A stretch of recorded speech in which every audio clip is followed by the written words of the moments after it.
Welcome to HJT Design Radio Straight Talk, a show dedicated to exploring all aspects of creating a great dental office, where the only dumb question is the question that's not asked. Here's Jim and Han. Good evening. Jim Jarvis here. Welcome to HJT Design Straight Talk, episode number 16, titled, What Wall System Should I Use? Along with my co-host, Han Tron. Han, how are you there? I am here. Good evening, Jim. Happy New Year, everyone. Yes, good evening, and again, Happy New Year to everyone as well. Obviously, we took a few days off during the holidays. I hope everyone else had an opportunity to at least had a little time to enjoy with family and friends. But we're back at it, and we're back into the show and looking forward to 2019 and the next set of episodes. I feel are going to be very exciting. We're going to have a combination of guests. We're going to have a combination of unique topics that we're going to talk about, and some things that we got feedback from out there, the community, the dental community, that wanted to have us address. So one of those is tonight's topic. And you may say, what in the world are we going to talk about? What kind of wall system should I use? Well, Han and I have been asked numerous times by our clients that we hear it so many times. A client will come to us and say, okay, this is what I want to do. And oh, by the way, I want to integrate some green construction into my project. Or I want to have high energy efficient systems. Those catchphrases that are out there, we've all heard them. But a lot of times, most people don't really understand what they really are. And so tonight, we're going to address some of those systems, the ones that we have recommended or are in the process of recommending, and kind of review the pros and cons about what those are. Han, what have you had and heard, even on Dental Town? Do you see that that's a topic that keeps coming up? Yeah, that had been talked about to some extent. Mainly, the discussions are usually around prefabrication or panelization, which is usually applied when we look at dental offices, particularly single standalone buildings. For a new practice, it often are a hybrid of a high-end or a higher-end residential structure.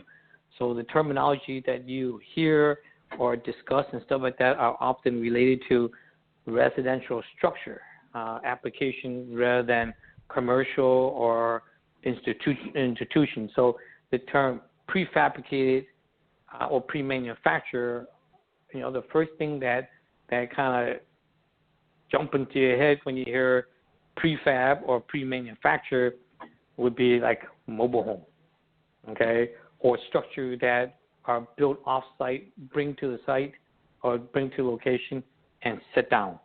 Our discussion that there is a form of construction, but what we're talking about is the assembly that's involved in upgrading the construction process and at the same time improve the performance of the building. So it's a little bit more, let me say, more technical with more return for your investment. Okay. Without a doubt, and you absolutely did, and you hit it right on the nail. The big thing is this subject is mostly about the systems, the methodology of construction that makes the most sense for you. Now, one has to be very careful when you say you want to integrate green construction or energy efficient systems into your project, because they're not all made the same, and they're not universal, and they're also not always the best solution for your particular situation. Obviously, tonight's show is going to focus mostly on new construction because that's where it makes the most sense. But there are times you can integrate these kind of systems into a renovation, for example, but it's not, you don't have the biggest opportunity to do that. You really have your biggest opportunity to integrate these systems in a new construction, be it like, say, Han said, out of the ground construction, standalone kind of stuff. That's where you really can take advantage of the savings. And one would ask the question, why in the world would you do it?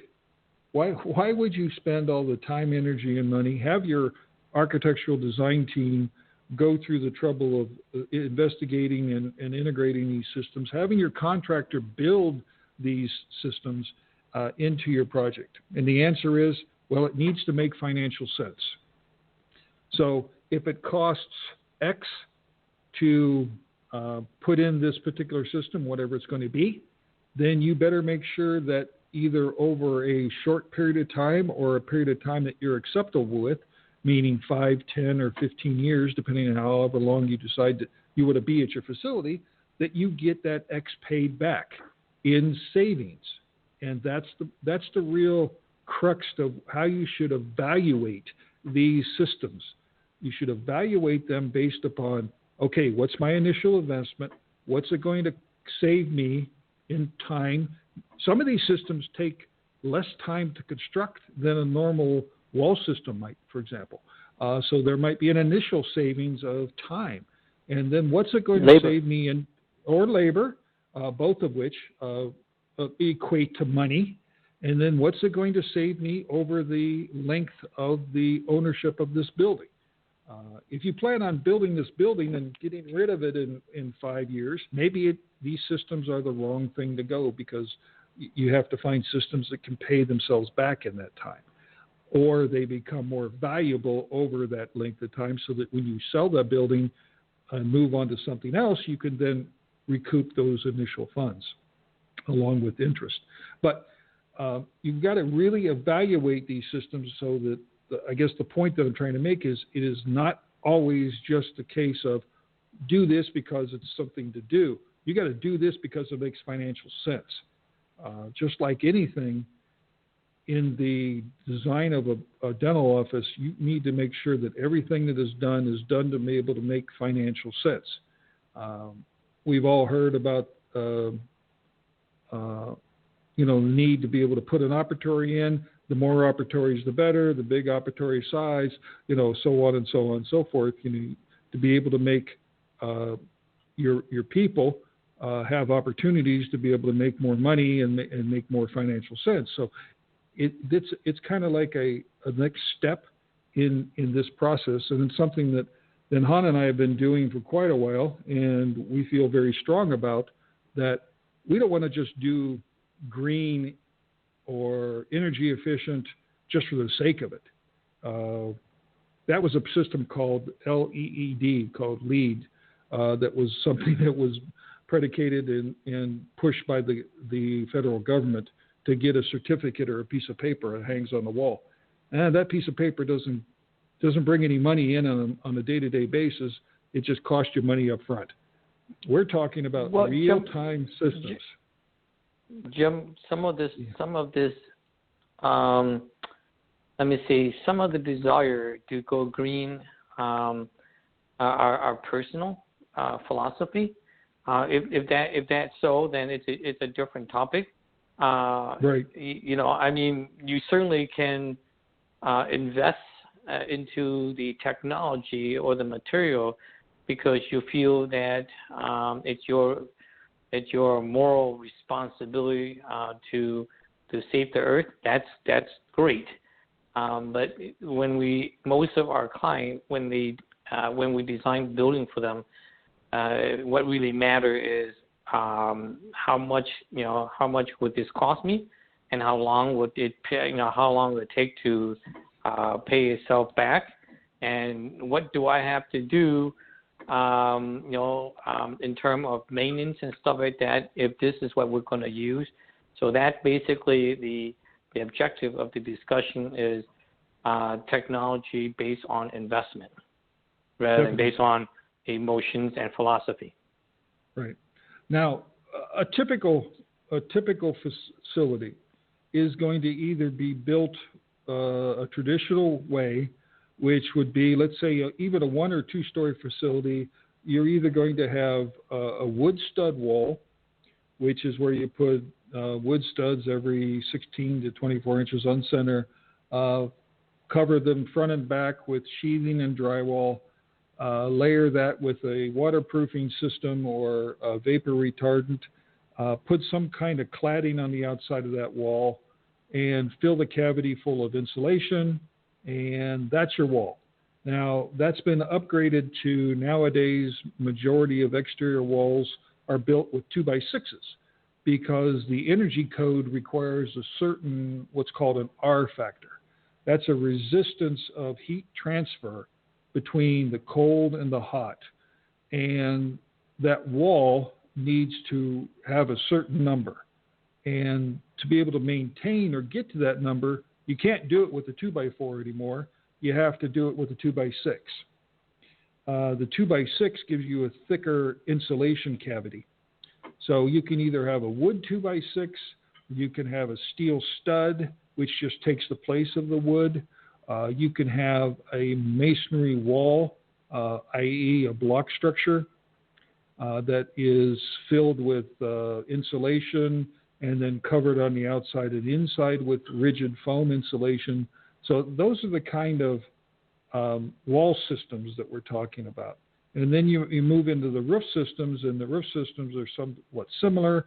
You have a truss, a wood truss, you could have a steel truss, you could have steel beams, those kind of things that allow you to then put insulation up there and sheathing, and then you put on your roofing material, whether that's going to be asphalt shingle or metal roofing or some other systems that are out there. And we're going to talk a little bit about some of the new technologies that are catching on when it comes to roofing systems as well. But let's start with the wall systems.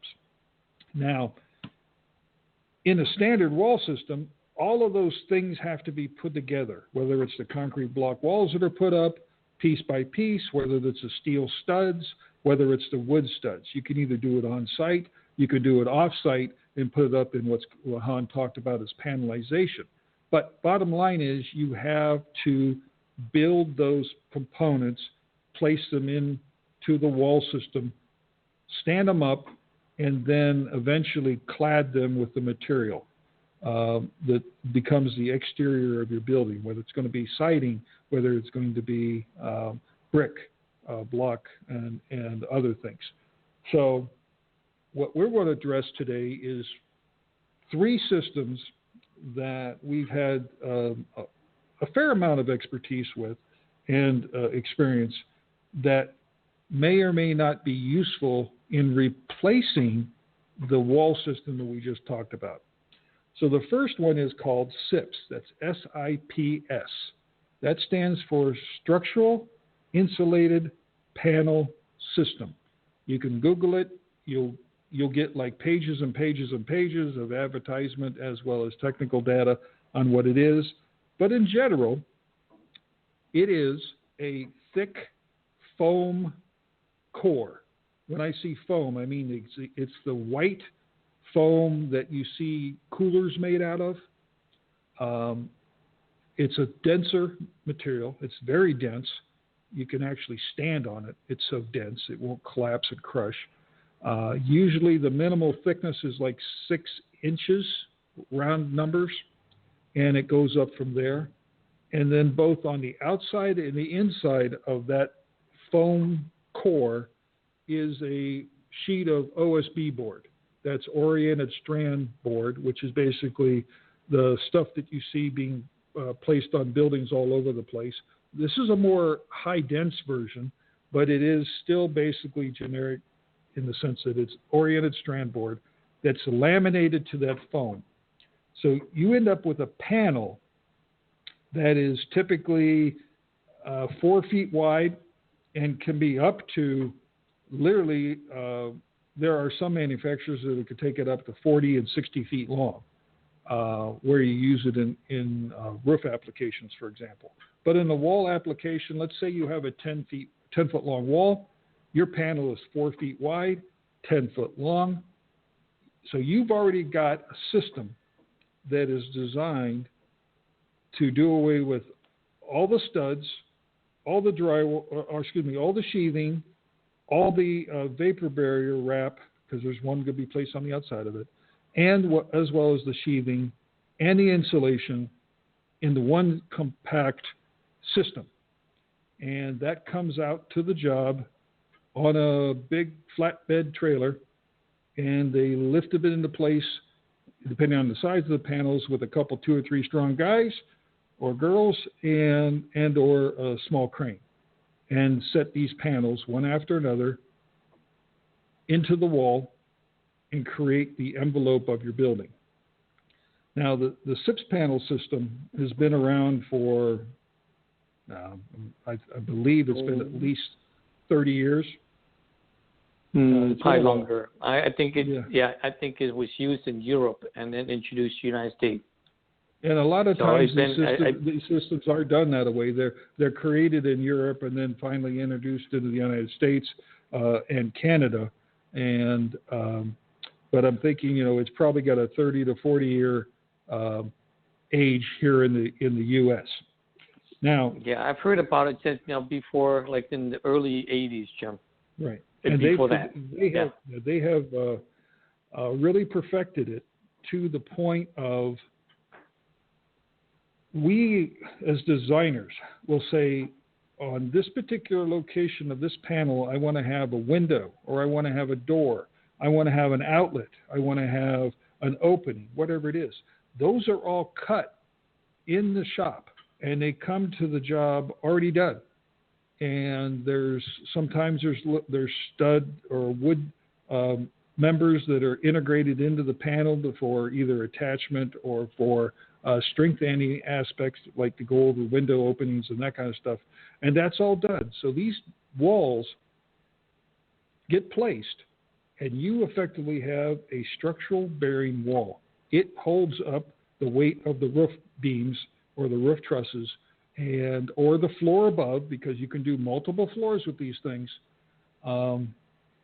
We see in the commercial side hotels, churches, large facilities and large multiple floor facilities being accomplished.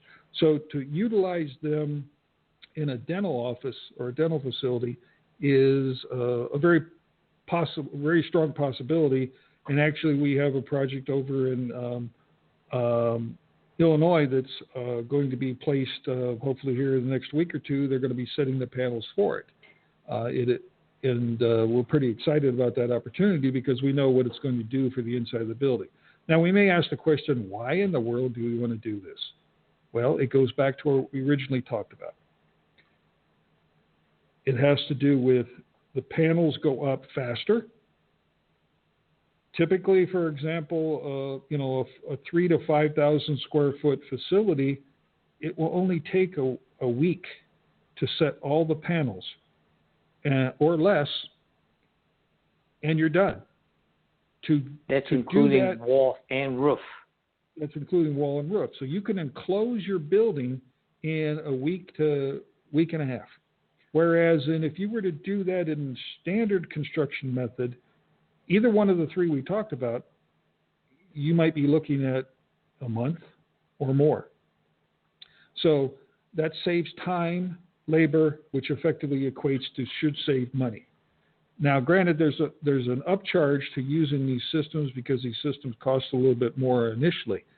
Now, the other aspect is, why would you want to use these other than to save time in that aspect? The other is energy efficiency. That 6-inch wall system will give you the equivalency of at least a 2x8 wall system filled with regular insulation.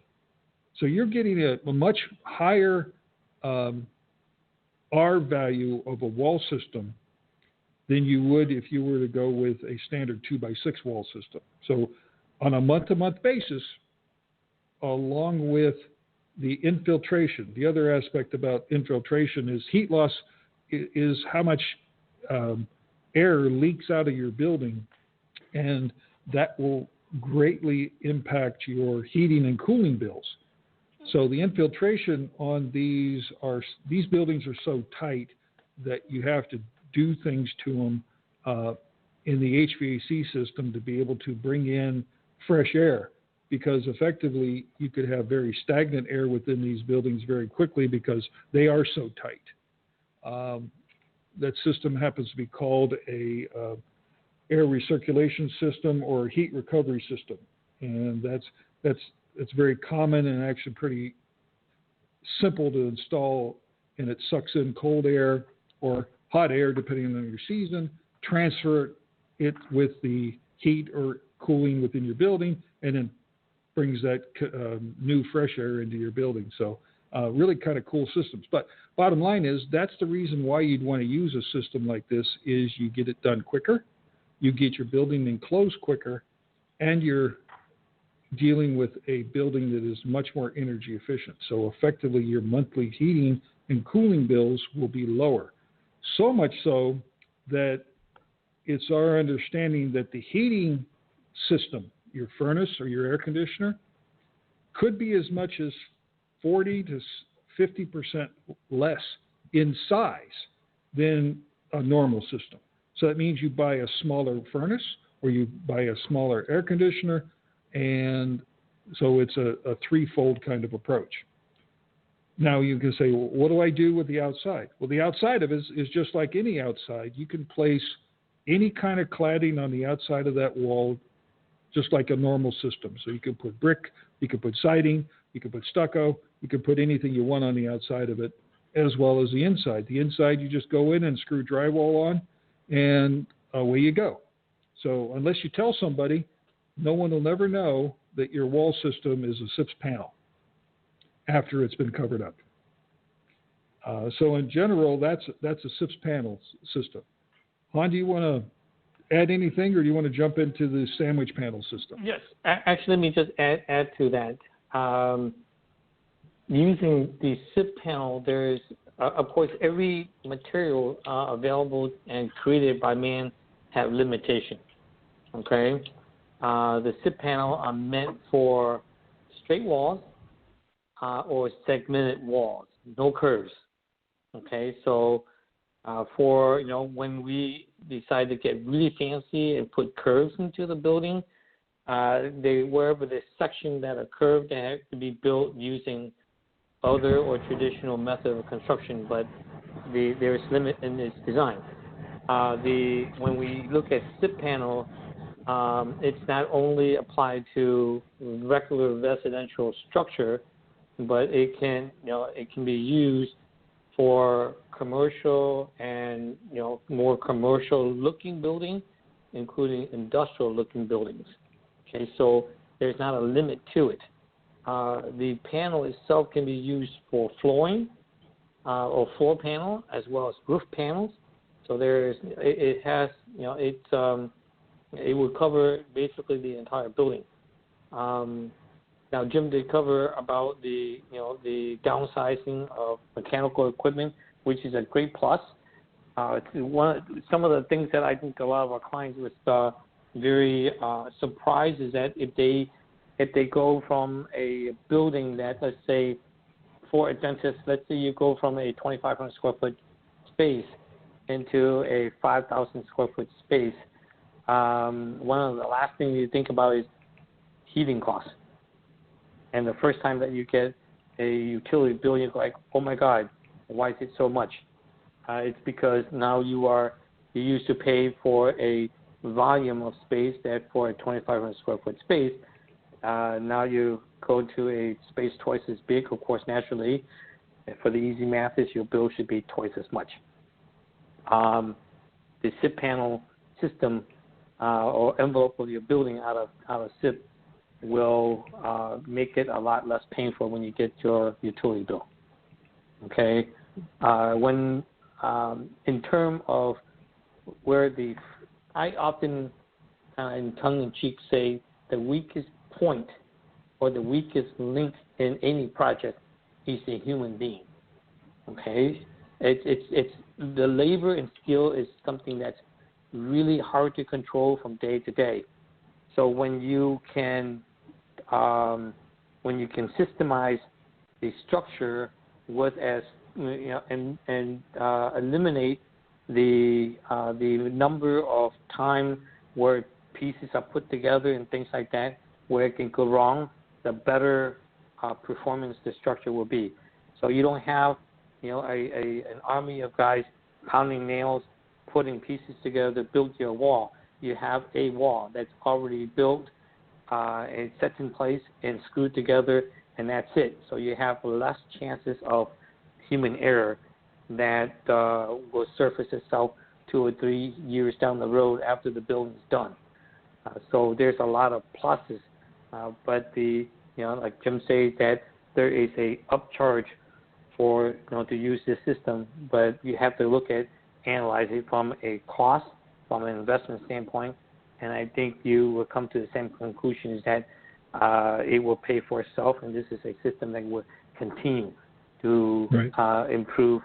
Okay, so I'm done with that, Jim. The other aspect that Han touched on is they're actually glued and screwed together, so that really adds to the strength.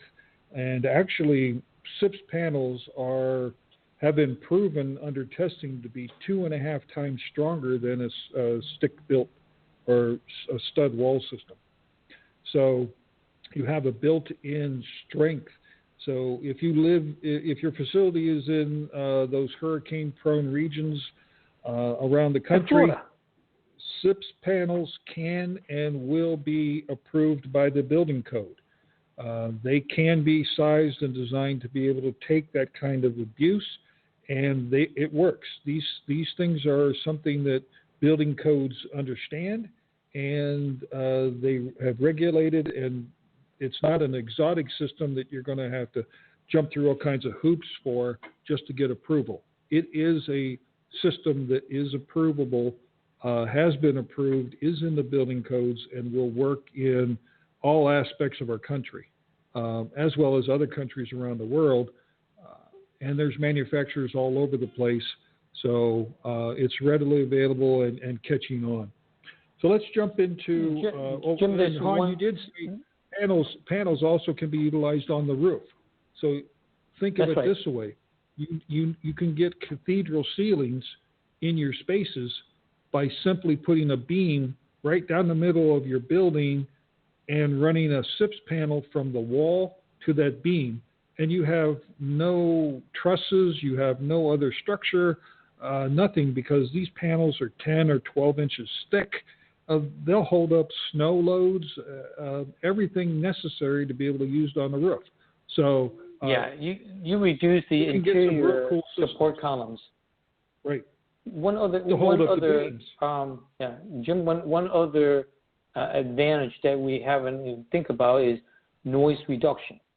Okay, meaning that because the wall is solid, the foam that the insulation that goes into the SIP panels, you should not be able to hear the outside. Right. Okay. Well, let's jump into sandwich panels real quick, hon. Okay. Yep. Yeah. Let's jump into sandwich panels real quick. You want to talk about that? Yes. Sandwich.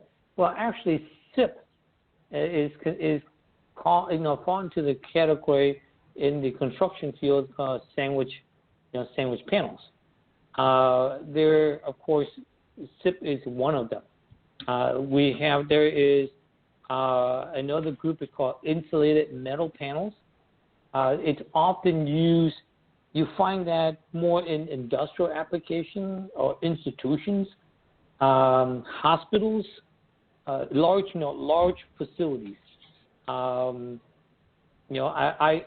personally have used it on several buildings in the past. They are when they say it's insulated metal panels, the construction of the panel is that it's very similar to SIP, except the face sheeting are made out of metal. It is a closed envelope, and it's injected with polyurethane. It's strong. It has great insulated value. It comes in a very it can go a great length as long as the vehicle available to take it from the manufacturing facility to the site, typically 40, 45 feet, give or take. Okay, it can be painted, it can be embossed. There's a number of manufacturing trick and or method that they can make the panel look pretty much any way you like. All right, so it can be flat. It could be it had shapes and form and things like that. Again, it falls under similar to SIP. It's installed onto a structure that that have purlins and stuff that carries it, or a subframe that carries it, and it goes up pretty quickly. The panels are usually the insulated metal panel are usually installed on the horizontal position. Okay, now and at the joint it has gaskets and all that stuff, so it's weather tight. For a dentist office, can it be used? I think it's if you look beyond the residential construction, the building with the gable roof, and fiberglass or asphalt shingles and stuff like that. If you look beyond that, the insulated metal panels, could be a very good candidate. Now the panels are usually about 2 inches thick. Okay, so that is one of the insulated metal panels. Again, construction is a little faster than stick built, and also it does cost a little bit more than stick built. Okay, so if you want to have your facility look more commercial and stuff like that, it would certainly be a material that's worth looking at. Okay, Jim? Cool. Well, I want to talk a little bit about this next system, and it segues into your previous discussion at SIPs having to do with sound isolation. There's another system out there called ICF. Now, ICF stands for Insulated Concrete Forms. You can again Google that, and you'll get a whole bunch of stuff there. It originally was created around the home residential environment, specifically basements, but it is beginning to be utilized in all aspects of the building, not just the basement. Obviously, it makes a lot of sense for utilizing as a basement wall, but to describe the system, think of two very thick sheets of insulation. Again, that same white foam insulation that you would see in a cooler, a lot denser, very dense, and it's held apart by some ribbing. This ribbing typically is nowadays, it used to be metal, now it's a plastic material, and it holds those two panels apart 8 inches, 12 inches, 14 inches. It all varies upon the strength of the wall that you need. And they create big blocks. I want to call it blocks because they're stacked one on top of each other. These blocks are usually 16 inches tall and 4 feet long. And they lock together. You stack them one on top of each other. You place rebar vertically and horizontally within the wall. Once you've stacked them up to a certain height, whatever that height might be, it could be 8 feet, could be 10 feet, whatever you need it to be. Then you pour You literally pump concrete into the cavity. That concrete becomes the structural component. The insulation becomes your insulating factor, so that's why they call it insulated concrete forms. Openings are created within the formwork before the concrete is poured. Once you've placed the concrete within the wall system, that wall system becomes basically a tank. It is solid, it is impregnable, and it is airtight, watertight, and sound tight. These facilities can be used in multiple floors. You could, again, use them in a basement level if you were doing that. You could do them in a basement level, first floor, second floor, that kind of stuff. And then you come back in and apply your cladding on the outside via screwing into those ribs that we talked about. You attach either sheathing or other materials to that ribbing, and then on the inside you do the exact same thing for drywall. They have systems so that you can run wiring through the walls. You can place electrical boxes within the foam insulation, and it's a really slick system. So if you're really, really looking for the hurricane-proof, airtight, sound-tight, bomb shelter type system, if I want to put it that way, the ICF's a way to go.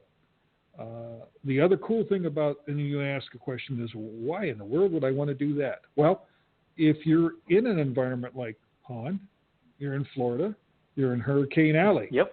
Or if you're out in the Midwest, you're in Tornado Alley.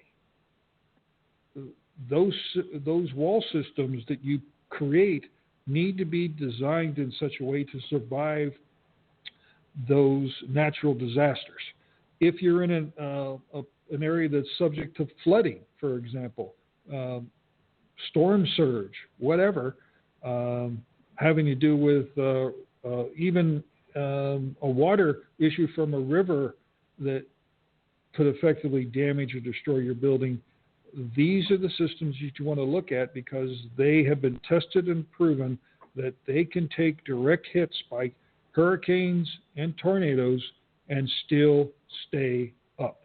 So, you're creating something that's going to be there even though Mother Nature may give you a direct hit one day. You have something that actually will be there and you won't lose your building.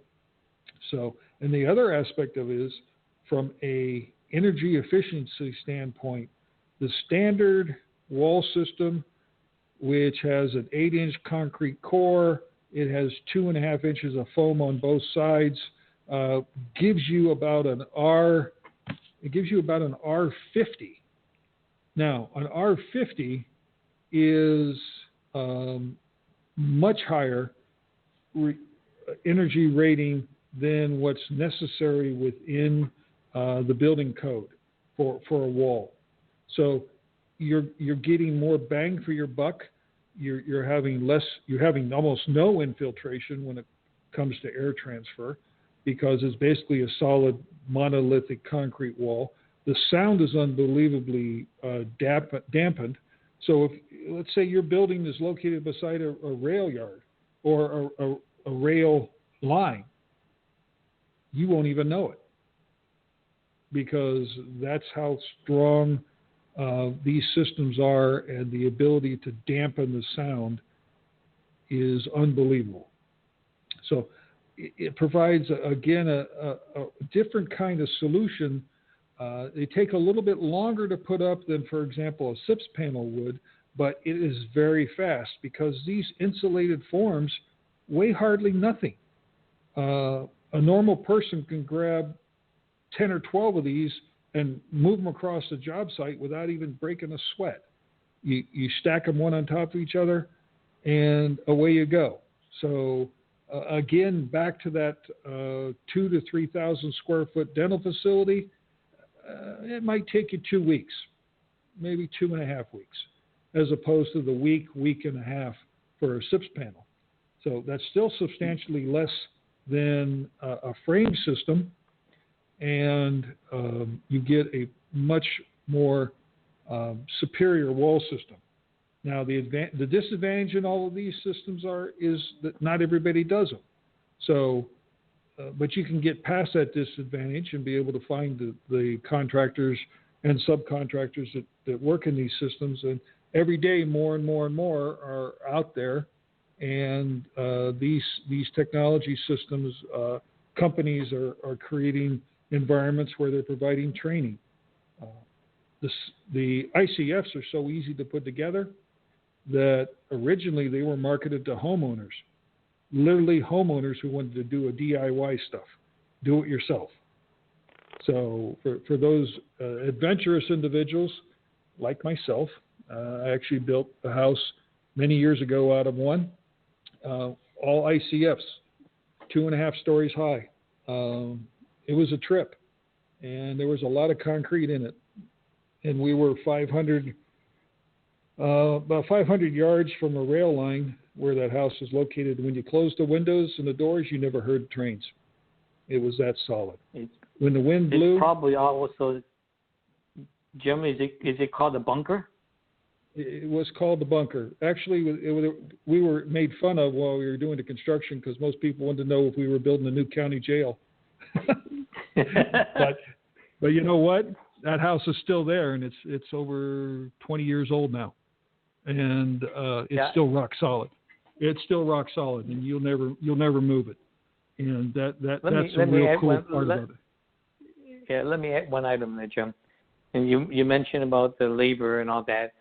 ICF is not exotic by any means. It's becoming more and more common to the residential as well as light commercial construction arenas.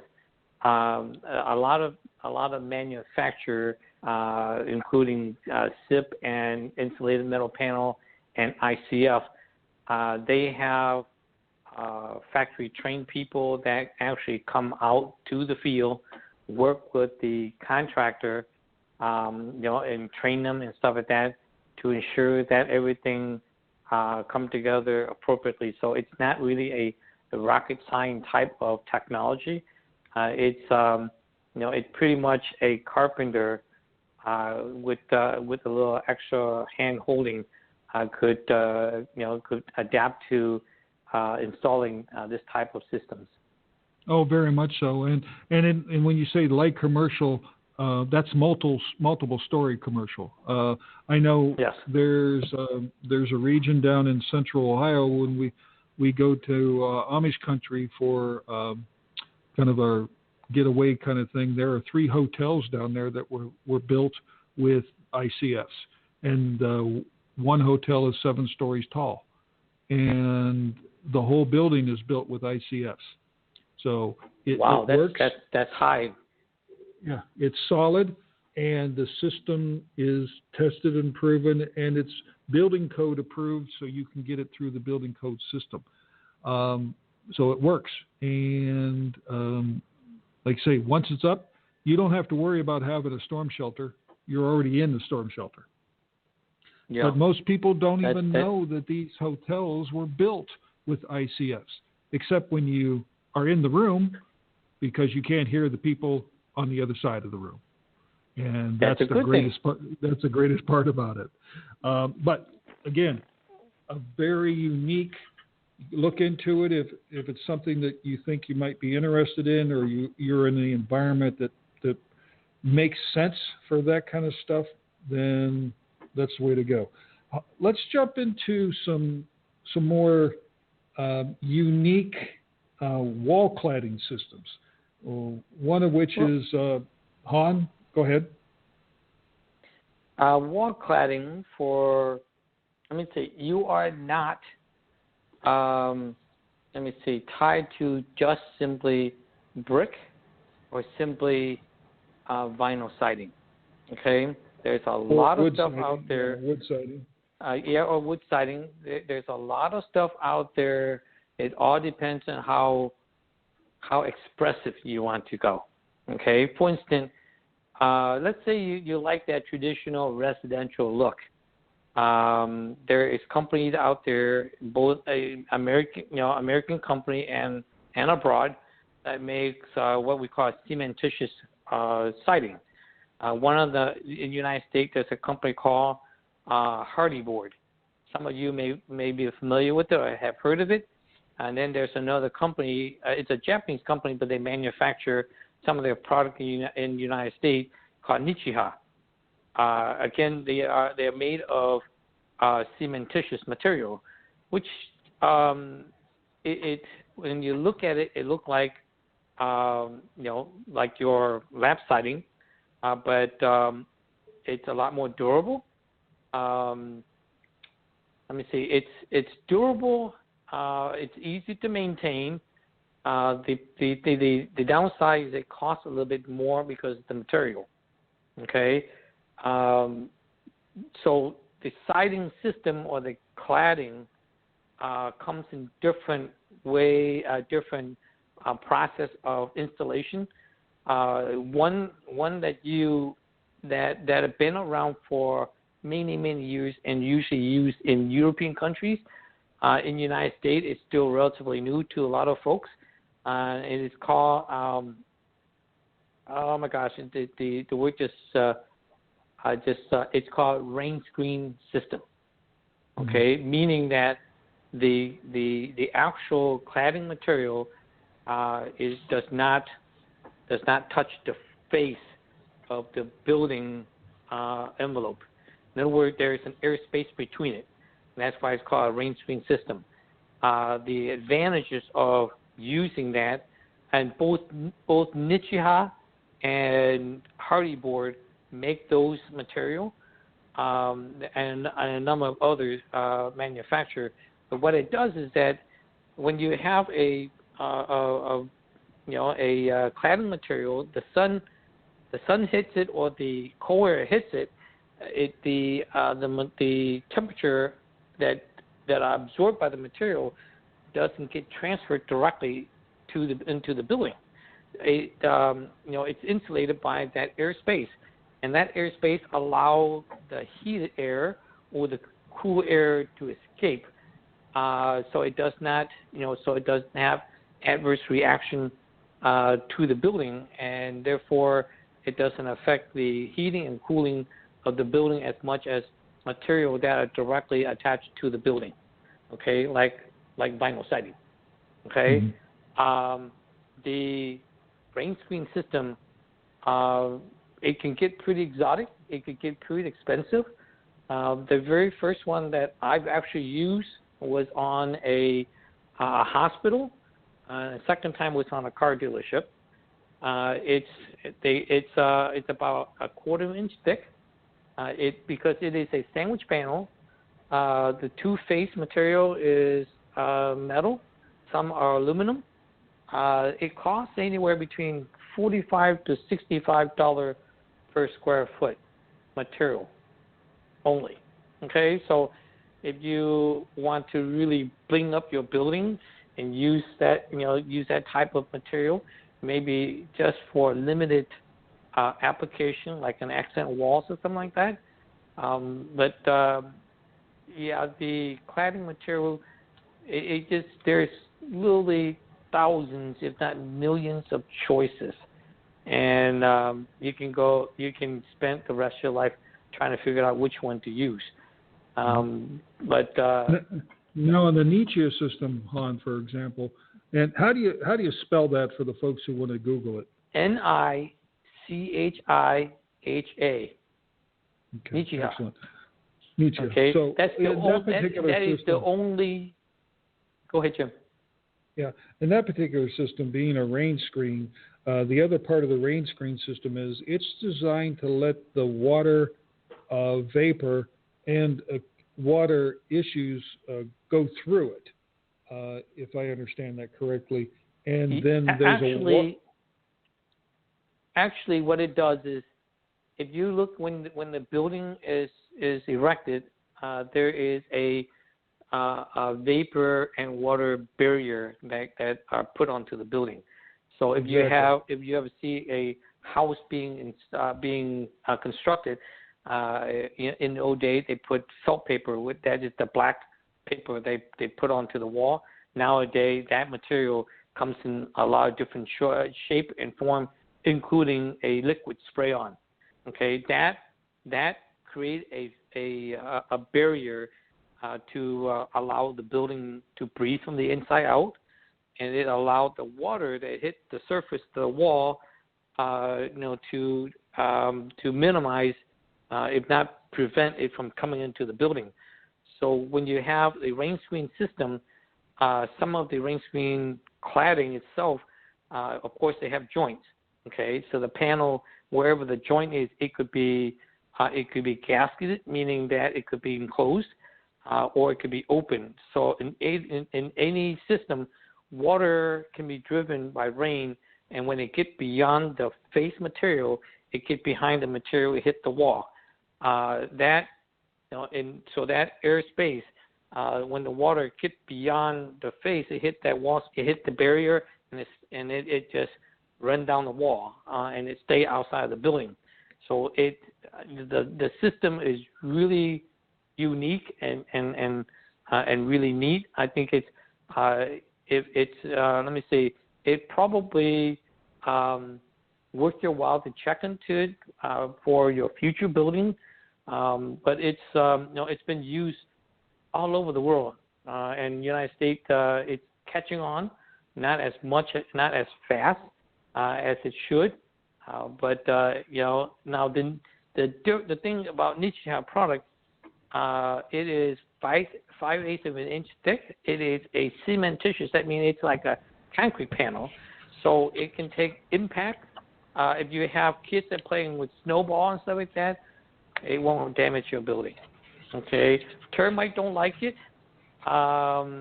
It comes in different colors, different finishes, and things like that. So it can make a residential building look residential, or make a commercial building look commercial or institutional.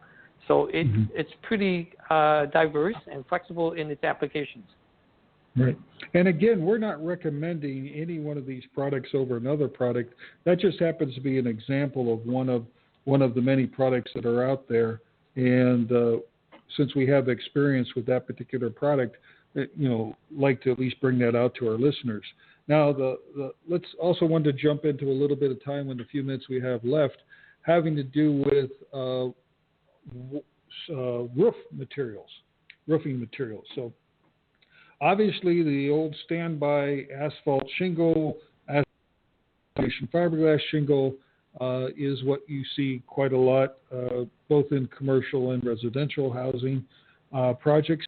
That can be upgraded to, for example, if you have a flat roof system, then you go with what's called the EPDM or the PVC, which is a big sheet of rubber or plastic that's welded or glued together and attached to the roof.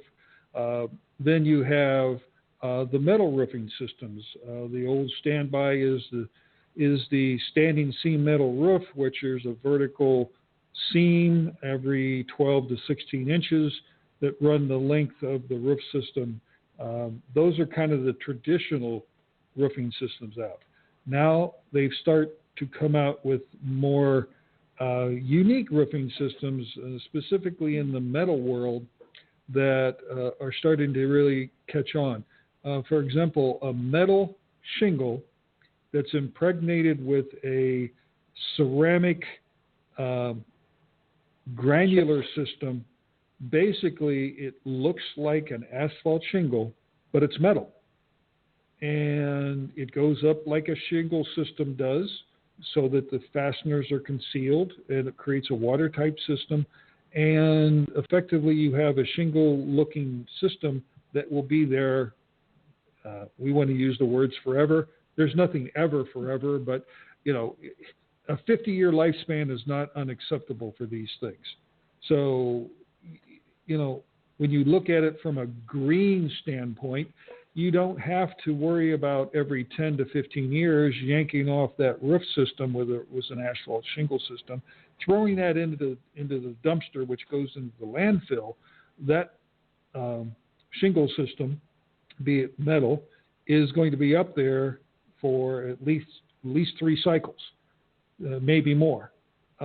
They also have other metal panel systems that are out there that actually look like shingles that have other embossed textures that are placed on them. So there are a lot of really unique roofing systems that are out there.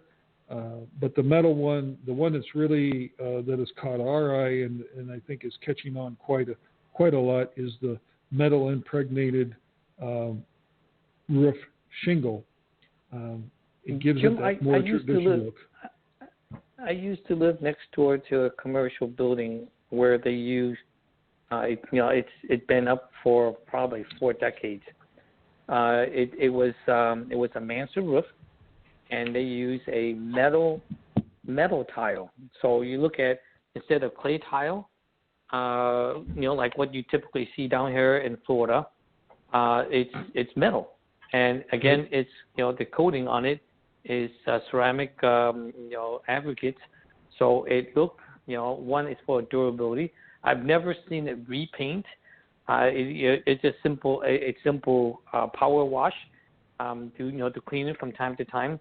But those are, it's very flexible. It's very diverse in its application. There is other metal roofing material besides the standing seams, besides the shingle looking. They come in different shapes, geometric shapes. It's a little bit more decorative, and they made out of zinc. Okay, those are exotic, more exotic because it costs a lot more, and it's often, I've seen it often on very large, high-end facility like resorts, museums, and colleges. Okay, so right. Roofing material are very diverse too. So you're not tied down to just simply a asphalt shingle. Mm-hmm. Well, excellent. Well, hopefully we've at least opened up the avenue for you to look at other possibilities that are out there. Obviously, we recommend that you talk with an integrated design professional who understands these kind of things and is willing to investigate them if your desire is to have that energy efficiency or green construction techniques integrated into your facility. With that, Han, in the last few seconds we have going on, do you have anything from Dentaltown that you, this last week or so, that you want to share? I do. It applies to the term occupancy load. Recently, I was involved in a discussion, and a contributor say, I know of an office that's 1,800 square feet with 10 operatories, okay, which is like, wow.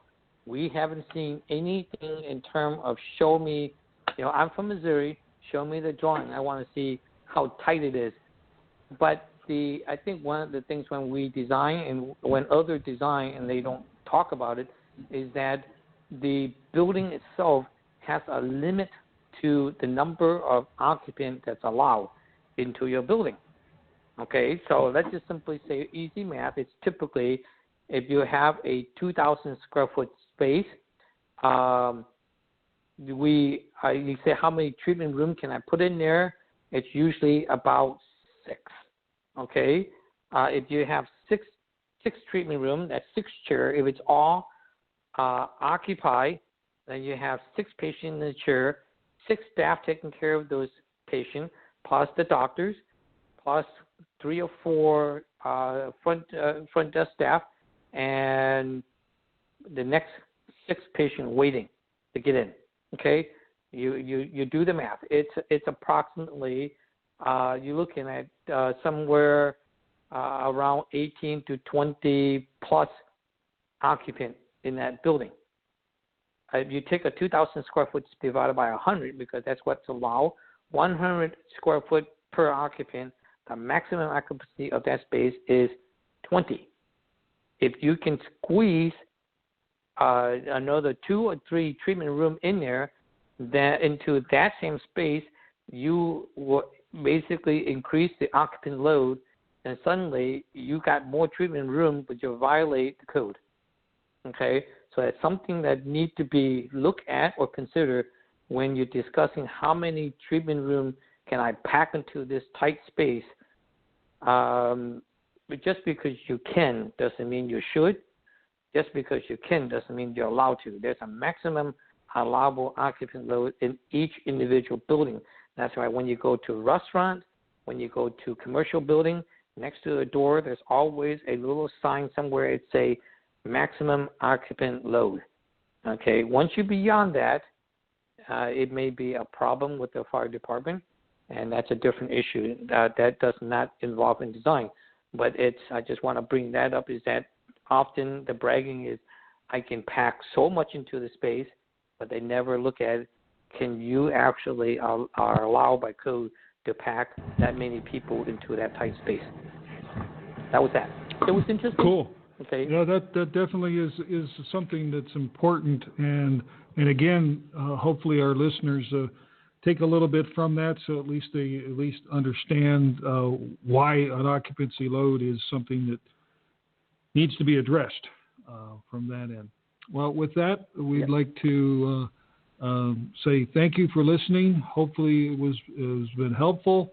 We're looking forward to this new year. We will be back next Tuesday on the 15th with our next show. And to that, everyone have a good evening, and hope everything goes well next week. Han? Thank you, everyone. Thanks for tuning in. Until next time, have a good evening. You've been listening to HJT Design Radio Straight Talk with Jim and Han. To contact us and find out more info about upcoming shows, please log on to our website at www.hjtdesign.com. Until next time.